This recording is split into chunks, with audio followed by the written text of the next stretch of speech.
আমি বললাম, বাসায় কেউ নাই বলে আপনি সুযোগ বুঝে আমার সাথে এই রকম আচরণ করতে পারে না। বেয়াই, আমি আপনার সকল কথা মেনে নেব, তারপরেও আপনি আমার এত বড় ক্ষতি করবেন না। বেয়াই, আপনাকে এই অবস্থায় দেখে আমার খুব ভয় হচ্ছে। প্লিজ বেয়াই, আমার প্রতি একটু সহানুভূতি হন। বেয়াই আমার কথা শুনে আরও রেগে মেঘে আগুন হয়ে গেল আর বলল, অনেক দিন ধরে আমি এই সুযোগটা খুঁজছি, কিন্তু পাই নাই। তোকে আমি কম ভালোবাসতাম না, তারপরেও তুই আমাকে রেখে অন্য জনের সাথে যা মন চাই তা করস। পার্কে যাস ঘুরতে। আজকে তোর সকল অহংকার আমি মাটি করে ফেলব। আজকে এখানে এমন কেউ নেই যে আমার হাত থেকে তোকে বাঁচাবে। তারপর বন্ধুরা, বেয়াই আমার কোনো কথাই শুনল না। হিংসাত্মকভাবে পাগলের মতো আমার সাথে যা করল তা শুনলে বন্ধুরা তোমাদের মাথা ঘুরে যাবে। বন্ধুরা, গল্পটি অনেক অনেক ইন্টারেস্টিং। আশা করি তোমরা পুরো গল্পটি শুনলে অনেক মজা পাবে। তবে বন্ধুরা, গল্পটি শুরু করার পূর্বে তোমাদের নিকট আমার ছোট্ট একটা অনুরোধ। তোমরা অবশ্যই আমার চ্যানেলটি সাবস্ক্রাইব করে আমাকে সাপোর্ট করবা। তাহলে চলো বন্ধুরা, গল্পটি শুরু করি। হ্যালো বন্ধুরা, আমি তানজিমা। আমি বাংলাদেশি একজন মেয়ে। বর্তমানে আমার বয়স 16। আমি 10ম শ্রেণীর একজন ছাত্রী। বয়সের তুলনায় আমার চেহারা আর গঠন অনেক আকর্ষণীয় হওয়ায় সবাই আমার কেমন জানি অন্যরকম দৃষ্টিভঙ্গিতে চেয়ে থাকত। আমার সকল ক্লাসম্যান এবং ফ্রেন্ডদের মনের ভাষা আমি বুঝি। সবাই আমার সাথে বন্ধুত্ব করতে চাইত, আর বন্ধুত্বের আড়ালে সবাই আমার দিকে অন্য কিছু খুঁজত। আমি সব কিছু বুঝতাম, কিন্তু বোঝেও না বুঝার ভান করতাম। আমি আমার দুলাভাইয়ের বাসায় থাকতাম, আর সেখানে থেকেই পড়ালেখা করতাম। আমার এই সুন্দর চেহারা দেখে আমার বড় বোনের দেবর মানে আমার বেয়াই পুরোই ক্রাশ খেয়ে যায়। আমাকে দেখে পুরো কেমন জানি করে। কেন জানি আমার মনে সে আমাকে কিছু একটা বলতে চায়, বাট বলার মতো সুবিধা পায় না। কিন্তু আমার সৌন্দর্য আর আকর্ষণীয় চেহারা দেখে মাঝে মাঝে তার তো পুরো মাথায় নষ্ট হয়ে যায়। মনে মনে সে আমার প্রেমের আগুনে জ্বলে পুড়ে ছাই হয়ে যাচ্ছে, বাট আমাকে তো সে কিছু বলতে পারছে না। যাই হোক বন্ধুরা, এইভাবে আমার পড়ালেখা আর সময় কাটেছিল। একদিন রাতের বেলা আমরা সবাই খেতে বসলাম। বেয়াই আমার বিপরীত পাশে বসেছিল। আমরা সবাই যখন খেতে ব্যস্ত, তখন আমার বেয়াই টেবিলের নিচ দিয়ে কেমনভাবে জানি আমাকে ইশারা দিচ্ছে। তার ইশারা পেয়ে আমি তো পুরাই অবাক। আমি তখন চমকে উঠলাম সবার সামনে, তাই শর্মে তাকে কিচ্ছু বলতে পারি নাই। পরের দিন আমি তাকে বললাম, বেয়াই, আপনি যদি আর কোনো দিন আমার সাথে এমন করেন, তাহলে আমি সবাইকে আপনার সুকর্মটা বলে দিব। আপনাকে খুব ভালো করে বলছি, ভালো হয়ে যান, আর তা না হলে পরে টের পাবেন। আপনাকে ভালোই ভালোই বলছি, ভালো হয়ে যান, নইলে আপনার কপালে খারাপই আছে। বেয়াই আমার দিকে খুব বিরক্ত মাখা মুখ নিয়ে আমাকে বলল, তুমি কি আমাকে ভয় দেখাচ্ছ? হ্যাঁ, বলতে পারেন ভয়ই দেখাচ্ছি, কারণ আপনার উদ্দেশ্য মোটেও আমি খুব একটা ভালো অনুভব করতে পারছি না। সুন্দরী মেয়ে মানুষ দেখলে মাথা ঠিক থাকে না, পাগল কোথাকার। আমার কথা শুনে বেয়াই অনেকটা অন্যমনস্ক হয়ে আমার প্রতি খুব বিনয় প্রকাশ করল, আর অনুনয়ের সুরে আমাকে বলতে লাগল, তানজিমা, তোমাকে একটি কথা বলবো বলবো করে আমি আর বলতে পারি নাই, সাহস পাই নাই। তানজিমা, আমি তোমাকে ভালোবাসি। আমার আচরণ দেখে তুমি নিশ্চয় বুঝতে পারতেছ, কিন্তু করে যে তোমাকে বলি তার সাহস পাচ্ছি না। আমি জানি তুমি আমার প্রস্তাব নাকচ করে দিবে, তারপরেও আমি তোমাকে বলছি, তানজিমা, সত্যি আমি তোমাকে ভালোবাসি। হয়তো কালো কুৎসিত বিদায় আমাকে তোমার পছন্দ নয়, কিন্তু তানজিমা, তুমি আমার ভালোবাসাটা চেহারা দিয়ে মূল্যায়ন করতে পারবা না। তুমি আমার মনের ভিতরটা দেখো।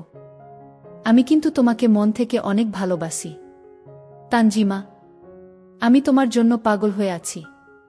তানজিমা, তানজিমা, তুমি আমাকে একটু বোঝার চেষ্টা করো। তানজিমা বলল, দেখুন, আপনি আমার পছন্দ না। আপনাকে আমি পছন্দ করি না। ভালো লাগা আসে মন থেকে। আপনি জোর করে আমার কাছ থেকে ভালোবাসা আদায় করতে পারবেন না। বেয়াই বলল, তানজিমা, কেন তুমি আমাকে পছন্দ করো না? কি নেই আমার? টাকা পয়সা, বাড়ি গাড়ি সবই আছে। শুধু আমার গায়ের রংটা একটু কালো। তাহলে তুমি কেন আমাকে পছন্দ করো না?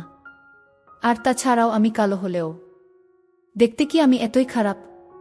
প্লিজ তানজিমা, তুমি আমার ভালোবাসা গ্রহণ করো। বেয়াইয়ের মুখে এমন ভালোবাসার কথা শুনে আমি তাকে সাফ সাফ জানিয়ে দিলাম, দেখুন বেয়াই, আমি একজনকে ভালোবাসি। সেও আমাকে অনেক ভালোবাসে। আমাদের সম্পর্ক অনেক দিনের। বেয়াই, আমি তাকে মন দিয়ে ফেলেছি অনেক আগেই। একটা মন কয়জনকে দেওয়া যায়? আপনিই বলুন। আপনি যেমন আমাকে ভালোবাসেন, সেও আমাকে তেমন ভালোবাসে। সেও আমার জন্য সব কিছু করতে পারে। যেহেতু সে আমার জীবনে প্রথম এসেছে, সেহেতু আমি তাকে তো আর টকাতে পারবো না। বেয়াই, আমি তাকে অনেক ভালোবাসি। আপনি দয়া করে আমাদের ভালোবাসার মধ্যে কাটা হয়ে দাঁড়াবেন না। বেয়াই, ভালোবেসে আমি তো আমার সব কিছু তাকে দিয়ে ফেলেছি। আমার মুখ থেকে বেয়াই এমন কথা শুনে রাগে তার চোখ মুখ আগুন হয়ে আছে। মনে হয় সে আমাকে মেরে ফেলবে।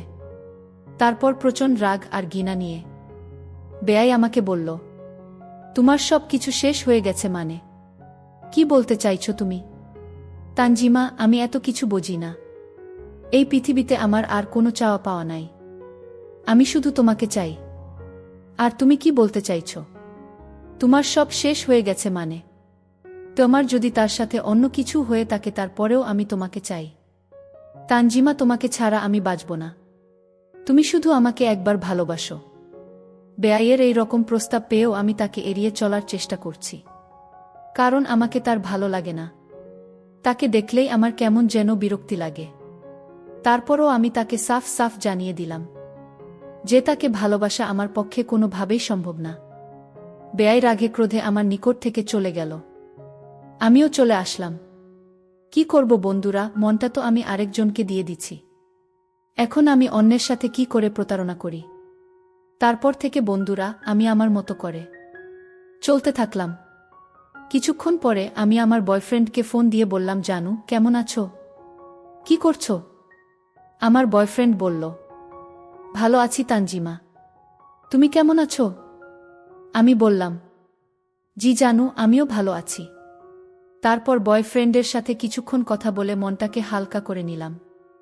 রাতে শুয়ে শুয়ে নীরবে ভাবছি, আসলো বেয়াইয়ের সাথে কি আমার এরকম আচরণ করা উচিত হয়েছে? হাজার হলেও সে তো আমার বড় বোনের দেবর। যাক, পরে এক সময় আমি তার কাছ থেকে ক্ষমা চেয়ে নিব নে। এইসব ভাবতে ভাবতে ঘুমিয়ে পড়লাম। সকালে ঘুম থেকে উঠলাম। দুলাভাই আর আপু বলতেছে তারা কোথায় যেন ঘুরতে যাবে। আমাকেও নাকি তারা নিয়ে যাবে। আমি তাদের সাথে ঘুরতে যেতে রাজি হয়ে গেলাম। ঘুরতে যাওয়ার সময় বেয়াইও আমাদের সাথে গেল। কিন্তু সে আমার প্রতি কেমন জানি একরকম অদ্ভুতভাবে চেয়ে থাকত। মাঝে মাঝে সে আমার প্রতি এমন আচরণ করত, তাতে আমি খুব হতবাক হতাম। এইভাবে আমরা সারাদিন ঘোরাঘুরির পর সন্ধ্যায় বাসায় ফিরলাম। ফিরে এসেই আমি আমার বয়ফ্রেন্ডকে ফোন দিলাম। আমার বয়ফ্রেন্ড আমাকে বলল, জানু, আগামীকাল তোমাকে নিয়ে আমি কোথাও এক জায়গায় যাব।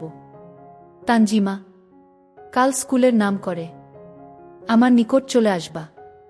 আমি তোমাকে নিয়ে ঘুরতে যাবে। দেখবে তখন তোমার অনেক ভালো লাগবে। আমি তার সাথে ঘুরতে যাব শুনেই আমার অনেক ভালো লাগলো। আমিও তার সাথে ঘুরতে যাব এই ভেবে আমার মনে মনে খুব আনন্দ লাগছে। এইভাবে আমি যখন মোবাইলে আমার বয়ফ্রেন্ডের সাথে কথা বলছিলাম, তখন আমায় বেয়াই এসে আড়াল থেকে আমার সব কথা শুনে ফেলে। তারপরের দিন আমি স্কুলের ছল ধরে আমার বয়ফ্রেন্ড এর সাথে ঘোরাঘুরির জন্য রওনা দিলাম। আমার বেয়াইও আমার পিছন পিছন রওনা দিল। কিন্তু আমি বুঝতেও পারলাম না, যখন আমি আমার বয়ফ্রেন্ডকে ফুসকা খাইয়ে দেই, ঠিক সেই মুহূর্তে সে আমার সামনে গিয়ে হাজির। আর আমি দেখতে পেলাম আমার বেয়াইয়ের রেগে মেঘে আগুন হয়ে আছে। সে আমাকে এই অবস্থায় দেখে সে এত পরিমাণ রাগ হয়েছিল যা আমার ভাষায় প্রকাশ করতে পারবা না। প্রচুর রাগান্বিত হয়ে সে বাসায় চলে আসলো। 2 দিন পর আপু দোলাভাইকে নিয়ে ডাক্তার দেখাতে চলে গেল। ডাক্তার দেখাতে গিয়ে অনেক রাত হয়ে গেল, তাই তারা ফোন করে বলে দিল তারা আজকে রাতে বাসায় আসতে পারবে না। আমার মাথায় দেখি আসমান ভেঙে পড়ল। আর এইদিকে আমার দুষ্টু বেয়াই আর আমি বাসায় একা। মনের ভিতরটা কেমন জানি ভয় ভয় করছে। আপু আর দুলাভাই আসবে না। কিভাবে আমি আর আমার এই দুষ্টু বেয়াইকে নিয়ে একলা একলা বাসায় থাকব? মাথায় তখন কোনো কাজ করছে না। ভয় নিয়ে আমি রাতে আমার রুমে শুয়ে পড়লাম। রাত যখন 1টা বাজে, তখন আমি আধঘুম অবস্থায় আমার কাছে মনে হলো কেউ আমার সাথে একটা বিরূপ আচরণ করছে। প্রথমে আমি ভেবেছিলাম আমি স্বপ্ন দেখছি, কিন্তু কিছুক্ষণ পর কারো এমন বিরূপ আচরণের কারণে আমার ঘুম ভেঙে যায়। আমি ঘুম থেকে উঠে দেখি বেয়াই আমার সাথে এমন আচরণ করছে যা আমি কখনো তার কাছ থেকে প্রত্যাশা করিনি। তখন আমি বললাম, বাসায় কেউ নাই বলে আপনি সুযোগ বুঝে আমার সাথে এই রকম আচরণ করতে পারে না। বেয়াই, আমি সকল কথা মেনে নেব, তারপরেও আপনি আমার এত বড় ক্ষতি করবেন না। বেয়াই আমার কথা শুনে রেগে মেঘে আগুন হয়ে গেল আর বলল, অনেক দিন ধরে আমি এই সুযোগটা খুঁজছি, কিন্তু পাই নাই। তোকে আমি কম ভালোবাসতাম না, তারপরেও তুই আমাকে রেখে অন্য জনের সাথে যা মন চাই তা করস। পার্কে যাস ঘুরতে, আজকে তোর অহংকার আমি মাটি করে ফেলব। আজকে এখানে এমন কেউ নেই যে আমার হাত থেকে তোকে বাঁচাবে। এই বলে সে আমার সাথে এক অন্যরকম আচরণ শুরু করল। আমি অনেক অনুনয় করে বললেও সে আমার কোনো কথাই সেদিন আর মানল না। তারপর বন্ধুরা, কি আর করব, যা হবা তো হয়েই গেল। মান সম্মানের ভয়ে আর কিছুই বলতে পারি না, কিন্তু তাতেও আর কোনো কাজ হলো না। কিছুদিন পর আমি অসুস্থ হয়ে গেলাম। হঠাৎ আমার বমি বমি ভাব। তারপর আমি আমার বোনকে নিয়ে ডাক্তারের কাছে গেলে ডাক্তার বলে আমি নাকি মা হতে চলেছি। খবরটা শুনে আমি আর স্থির থাকতে পারলাম না। তারপর আমি আমার বোনের কাছে সব কিছু বললাম। আমার বোন প্রথমে আমাকে ভুল বুঝেছে, তারপর আর কি করবে, আমার পরিবার সকলের সম্মতিতে আমার বেয়াইয়ের সাথে আমার বিয়ে হয়ে গেল। আমার ভালোবাসার মানুষটাকে আমি কি বলবো যে আমি এত বড় একটা দুর্ঘটনার শিকার হয়ে গেছি। আর আমার অবস্থা তখন এমন এক পর্যায়ে চলে গিয়েছিল যে আমি চাইলেও আর আমার প্রেমিককে আমার সাধুতা বিশ্বাস করাতে পারতাম না। কিন্তু আমি কখনো আমার প্রেমিককে টকাতে চাইনি। পরিবেশ আর পরিস্থিতি আমাকে এমন অবস্থা করতে বাধ্য করেছে। তবে বন্ধুরা, প্রথম ভালোবাসা না পাওয়ার কষ্ট আমার মনে হয় সারা জীবন থাকবে। তবে বন্ধুরা, তোমাদেরকে একটি কথা বলি, আমার এই দুষ্টু বেয়াই এর সাথে আমার বিয়ে হওয়ার পর সে অনেক অনেক ভালো হয়ে গিয়েছিল, যা আমি কোনো দিন কল্পনাই করতে পারতাম না। এখন আমি তাকে নিয়ে অনেক হ্যাপি আছি, সুখে আছি। বন্ধুরা, তোমরা আমাদের জন্য দোয়া করবা যেন আমাদের বাকি দিনগুলো এইভাবেই পার করতে পারি। বন্ধুরা, আজকে এই পর্যন্তই। আবারও আসবো তোমাদের মধ্যে নতুন কোনো ভিডিও নিয়ে। ভিডিওটি যদি তোমাদের ভালো লাগে তাহলে একটি লাইক দাও। প্রতিদিন আমি তোমাদেরকে একটা করে নতুন গল্প উপহার দিব, তাই তোমাদেরকে অনুরোধ করে বলছি, তোমরা যদি এই রকম ধরনের ইন্টারেস্টিং গল্প পেতে চাও তাহলে দয়া করে আমার চ্যানেলটি সাবস্ক্রাইব করো। পরিশেষে তোমাদের সকলের সুস্বাস্থ্য কামনা করি। ভিডিওটি দেখার জন্য তোমাদের সকলকে অসংখ্য ধন্যবাদ।